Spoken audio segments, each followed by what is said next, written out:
भगवद्गीतेचे 22 अनमोल विचार. अर्जुनाने 10 लाख सैनिकांचा त्याग करून श्रीकृष्णाला युद्धासाठी बरोबर घेतले. हे विश्वासाचे उत्तम उदाहरण आहे. वाईटाचा एक गुण असतो की ते कधी हरत नाही, तुमच्या मागेच लागलेले असते.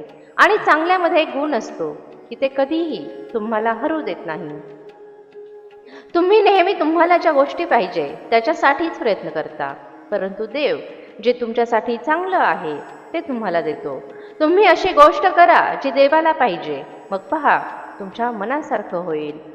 तुम्ही तुमच्या स्वतःवर भरोसा ठेवला तर ती तुमची ताकद बनते, आणि दुसऱ्यांवर विश्वास ठेवून चाललात तर ती तुमची कमजोरी बनते. प्रेम आणि नशीब हे कधीही एकमेकांबरोबर चालत नाही, कारण जे नशिबात असते ते आपल्याला आवडत नाही, आणि जे नशिबात नसते ते आपल्याला पाहिजे असते.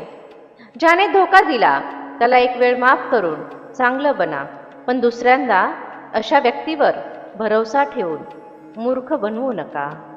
जर तुम्ही शिक्षणाच्या आधी संस्कार, व्यापार करण्याच्या आधी व्यवहार आणि देवाच्या आधी आईवडिलांना ओळखले तर तुमच्या आयुष्यात कधीही कोणतीही अडचण येणार नाही. भूतकाळात काय चुका घडल्या याचा विचार करून भविष्यात काय होणार आहे त्याची चिंता करू नका. वर्तमान चांगलं कसं करता येईल यासाठी नेहमी प्रयत्न करा.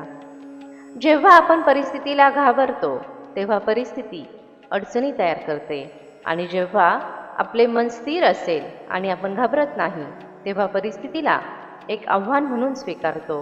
आणि जेव्हा आपले मन खूप मजबूत असते तेव्हा परिस्थितीकडे आपण एक संधी म्हणून पाहतो. तुम्ही जसा विचार करता तसेच तुमच्या आयुष्यामध्ये घडत असते. तुम्ही जर चांगला विचार केला तर चांगलं होतं, तुम्ही जर वाईट विचार केला तर वाईट होतं. त्यामुळे नेहमी पॉझिटिव्ह विचार करावा. प्रत्येक माणसामध्ये स्वतःचा एक नेतृत्व गुण असतो आणि एक कमजोरीसुद्धा असते. जसे की मासे जंगलात नाही पळू शकत आणि सिंह पाण्यात नाही राहू शकत. म्हणून कोणालाही कमी न समजता प्रत्येकाच्या गुणांची कदर केली पाहिजे. जर तुमचा कोणीही शत्रू नसेल तर याचा अर्थ असा आहे की तुम्ही त्या जागी सुद्धा शांत राहिले, ज्या ठिकाणी बोलणं खूप गरजेचं होतं.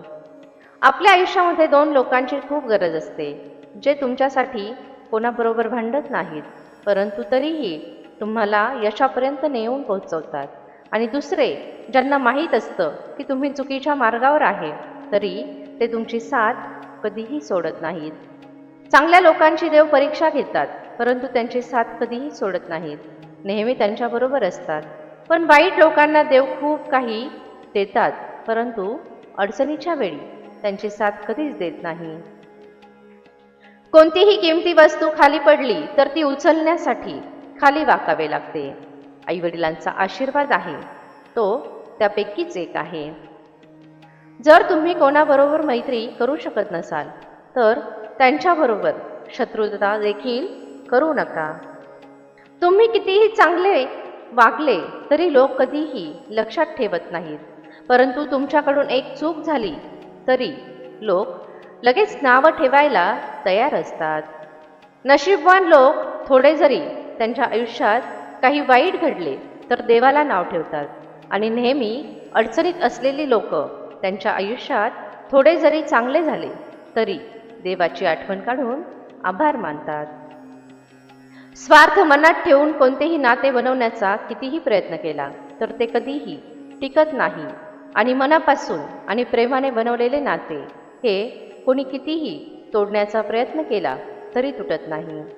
जे लोक कधीही तुमची कदर करत नाहीत त्यांच्याबरोबर राहण्यापेक्षा तुम्ही एकटे राहिले तरी चांगले आहे. तुम्ही कोणतीच गोष्ट घेऊन आलेले नाही आणि कोणतीच गोष्ट तुम्ही घेऊन सुद्धा जाणार नाही. जे काय आहे ते तुम्ही इथेच कमावले आणि इथेच सोडून जाणार आहे.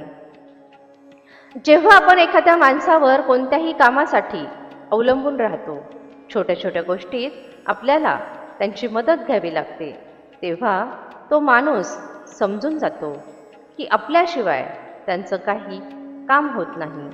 असा माणूस तुम्हाला बर्बाद केल्याशिवाय राहत नाही. मला आशा आहे की हा व्हिडिओ तुम्हाला नक्की आवडला असेल.